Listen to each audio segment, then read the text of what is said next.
Hey guys, it's Common Man Survival Guide, and I've decided that I'm going to start doing weekly discussions. Every Monday, I'm going to do a discussion about a different topic and inform you guys about what's going on with the channel. So today, I decided I wanted to talk about machetes. Now, this whole discussion, the main subject of it is what do I think is a good machete, or what would I carry? Well, I've had a lot of machetes over the years, and the two I have now are both Gerbers, but I've handled stainless, carbon, you name it, I've handled it. Okay, first of all, my main heavy chopper. It's it's pretty controversial though. It's the Bear Grylls Parang. You've seen it on a couple of my videos. They had a problem with these breaking. They had a problem with these breaking right here. But mine is one of the old generations, the old Gen ones, and I haven't had a problem with it. Let's talk about the benefits and the features of this one. Carbon blade. It's coated. Um, it has orange plastic guard and an orange pommel. It's full tang and it has a rubberized grip.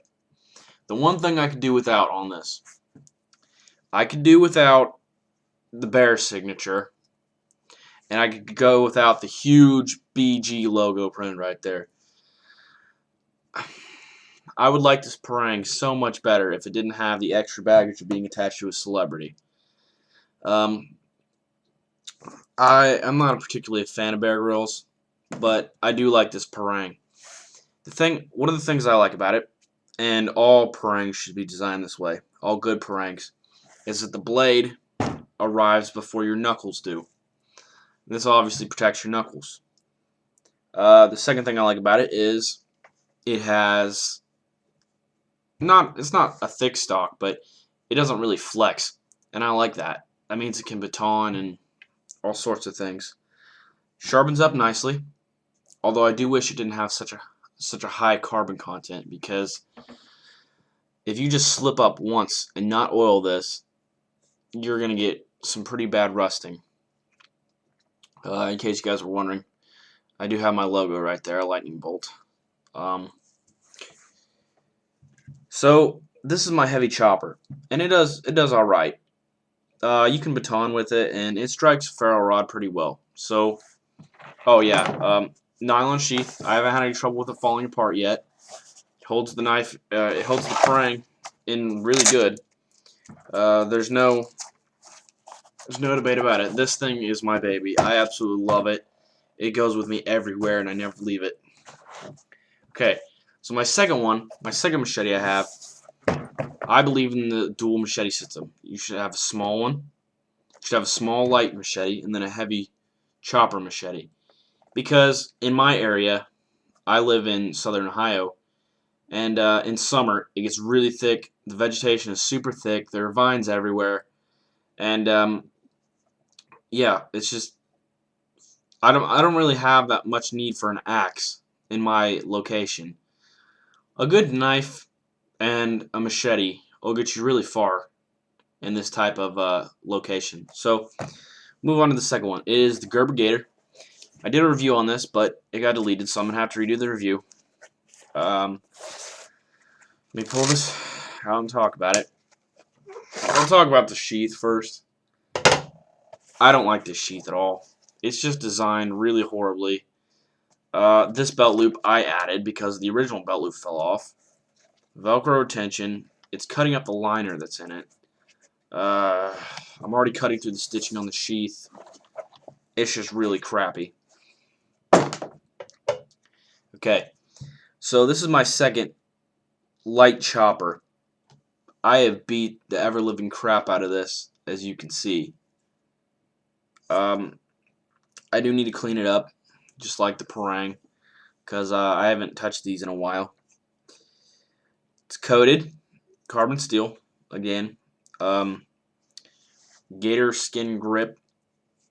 It's not full tang. The tang stops right here.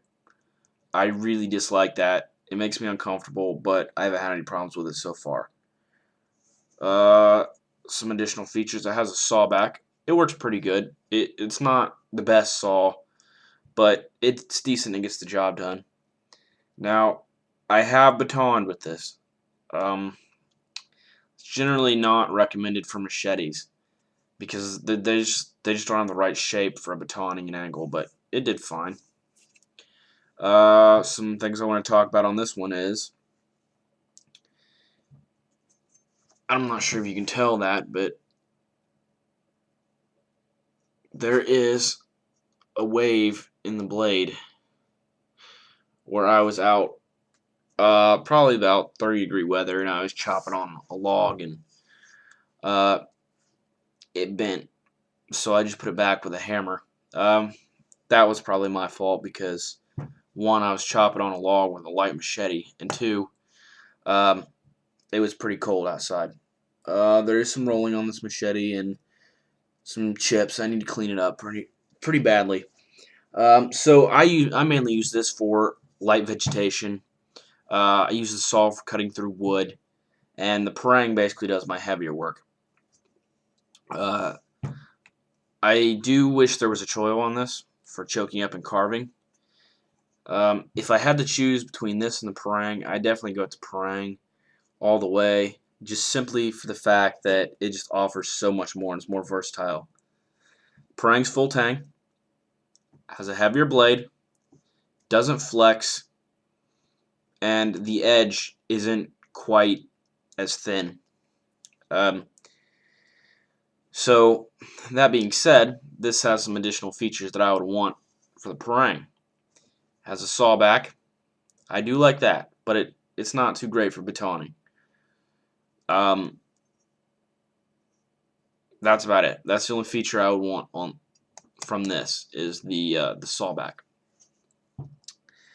Uh, it is a lot easier to pack around than the parang, so that's one of the benefits. Um, stainless steel machetes. Stainless steel machetes are okay, but they don't offer the edge retention and the rigidity that carbon steels offer. Um, that being said, stainless steel doesn't require as much maintenance, so that's better. I do wish that these had some Kydex sheaths, but if it's good quality nylon, that doesn't really bother me.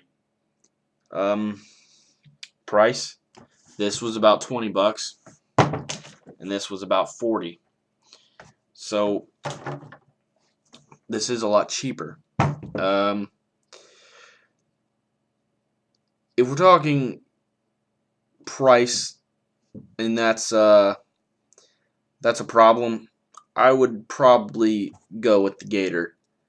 There is a longer model of this, but I just prefer the shorter because my whole theory is the shorter the blade, the less it's going to flex. So I've never had a problem with this bending yet, but I'm sure I will. So anyways, I guess that wraps up the discussion. Few quick notes. Coming up are going to be the SCHF 14 and the SCH 11. So stay tuned for that. And we're going to do a review on the Gator this weekend. So those should be up this weekend, depending on when they arrive. May 20th, we're going to be reviewing the Gerber Prodigy Tonto. That probably is one of the more expensive items that we're going to be reviewing. So stay tuned for those, and thank you guys.